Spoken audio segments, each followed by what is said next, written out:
Saya tidak melihat Gus Dur pro-Zionis. Tidak. Saya dengan Gus Dur bersahabat. Tahu saya gimana Gus Dur. Ya memang Gus Dur itu ketua Yayasan Shimon Peres, benar. Oh dia dapat dana, iya betul. Untuk membuat hubungan diplomatik dengan Indonesia, dengan Israel, betul. Tapi kan sampai wafat dia nggak buat. Itu cerdasnya Gus Dur. Dia menolaknya halus. Gimana, bisakah dibuat hubungan diplomatik antara Israel dengan Indonesia? Bisa, kata Gus Dur. Tapi susah, sulit, memerlukan waktu yang lama. Lah ya udah kita mulai ya, monggo dimulai, tapi nggak pernah dimulai dan tidak pernah terjadi. Udah diproses sudah, tapi ya begitu, tetap nggak bisa. Ketika kemudian orang-orang dari Israel memaksa Gus Dur, cepet, ini butuh waktu perlu, cepet. Gus Dur enak aja ngomong, dia disiarkannya di depan umum. Sebagai presidennya bilang, saya ini kepingin kita itu membuat hubungan diplomatik antara Indonesia dengan Israel. Seluruh Indonesia marah. Tuh katanya nggak setuju. Mereka itu belum mau, perlu waktu yang lama, kata Gus Dur. Akhirnya Israel diam. Sampai sekarang belum pernah ada hubungan diplomatik. Enggak cerdas itu orang seperti itu. Itu orang cerdas. Fatonah itu cerdas. Kita yang belum nyambung begitu. Nah, saya tidak membela membabi buta, tapi memang kenyataannya begitu. Bisa? Bisa. Tapi enggak jadi. Ya memang susah. Dicoba, ayo coba ngomong. Beliau ngomong. Se-Indonesia protes tuh. Lihat kan protes semua. Enggak bisa semudah itu. Sampai beliau wafat sampai sekarang. Indonesia belum punya hubungan diplomatik dengan Israel. Nah ini hal-hal seperti ini. Tidak semua orang bisa. Saya nggak bisa. Saya nggak bisa seperti itu. Saya orang Medan. Kalau orang Medan itu apa kau? Nggak senang kau? Kita selesaikan di luar. Saya nggak pandai begitu-gitu. Itu butuh orang-orang pilihan juga untuk bisa tampil seperti itu. Tapi jangan diragukan cintanya Gus Dur terhadap NKRI dan terhadap agama. Beliau itu satu kelebihan yang jarang orang dapat. Apa kelebihan? Saya sampaikan kepada anak muda ini yang bertanya ini lagi. Beliau itu pemurah, ya Allah. Pemurah. Orang minta, langsung dikasih aja, diberi. Nggak mikir itu. Bahkan kadang-kadang Gus Dur itu uang belanja istrinya dikasihkan ke orang untuk makan orang. Coba bayangin. Tapi istrinya nanya, Mas, duitnya udah tak kasih orang, tadi ada orang kesusahan. Lah kita gimana? Kita kan belum susah. Kalau kita minjem orang masih percaya lah, kalau dia minjem nggak percaya orang. Sampai sebegitu, wow, jangan main-main. Ini orang punya kelebihan, punya kekurangan. Tapi kita jangan memfitnah orang sesuatu yang kita tidak tahu. Kita berdosa nanti. Nah, ada satu kelebihan Gus Dur yang pernah membuat saya menangis. Saya ceritakan ini ya. Saya bukan menjilat Gus Dur sudah wafat, nggak ada urusan. Saya nggak minta jabatan dari bicara saya ini. Kalau saya mau jabatan zaman Gus Dur, saya sudah ditawari jabatan. Saya tidak mau saya. Nah, apa katanya? Satu hari saya duduk di VIP room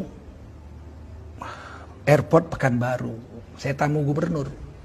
Saya duduk di ruangan tunggu gubernur untuk menunggu pesawat terbang. Waktu itu acara TV One tokoh kita sedang diputar. Saya minum teh habis sholat asar di situ menunggu pesawat.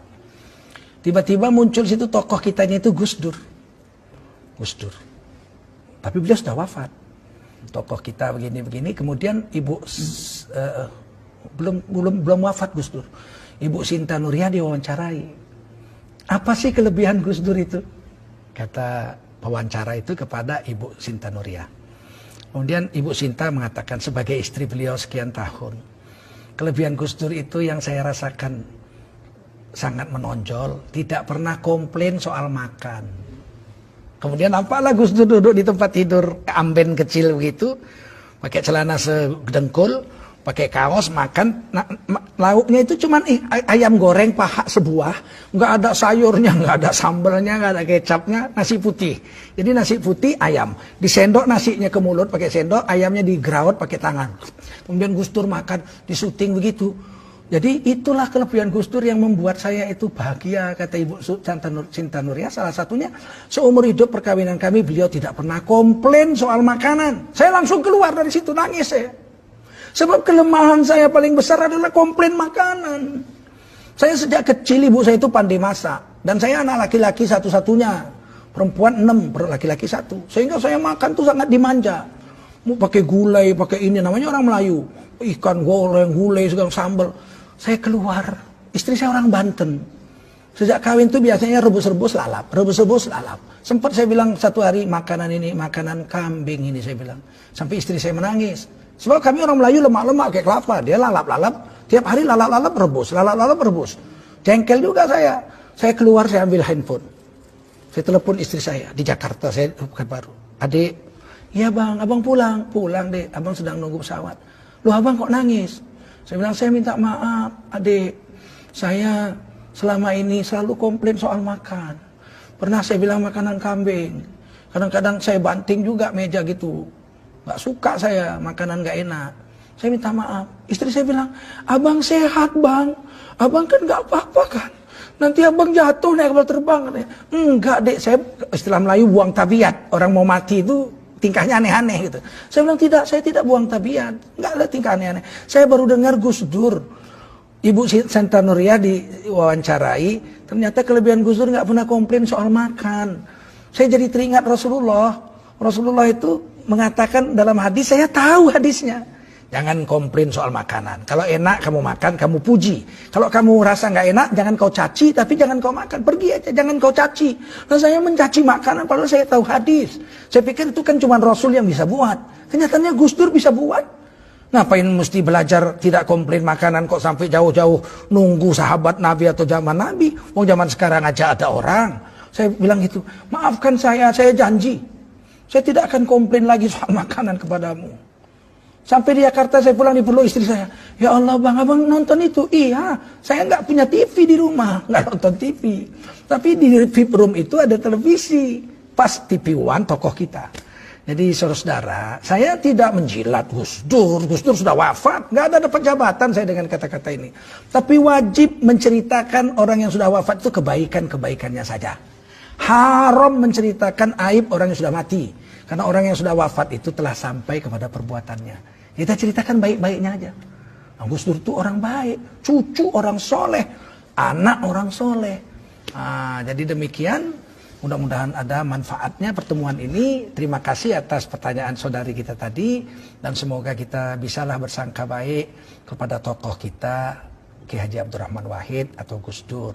Ya, cucu daripada pendiri NU Nahdlatul Ulama Ki Haji Hasyim Asy'ari, yang memang kadang-kadang statement beliau atau perbuatan beliau itu tidak sampai ke akal kita kecuali kita bertanya kepadanya. Banyak yang bisa saya ceritakan tentang Gus Dur, tapi tidak mungkin, terlalu panjang ya. Tapi banyak hal-hal kontradiksi yang menggegerkan masyarakat, saya tanya kepada beliau. Dan beliau menjawabnya, saya terkejut gitu. Kadang-kadang dengan ilmu semantik, saya kan dosen semantik 30 tahun saya.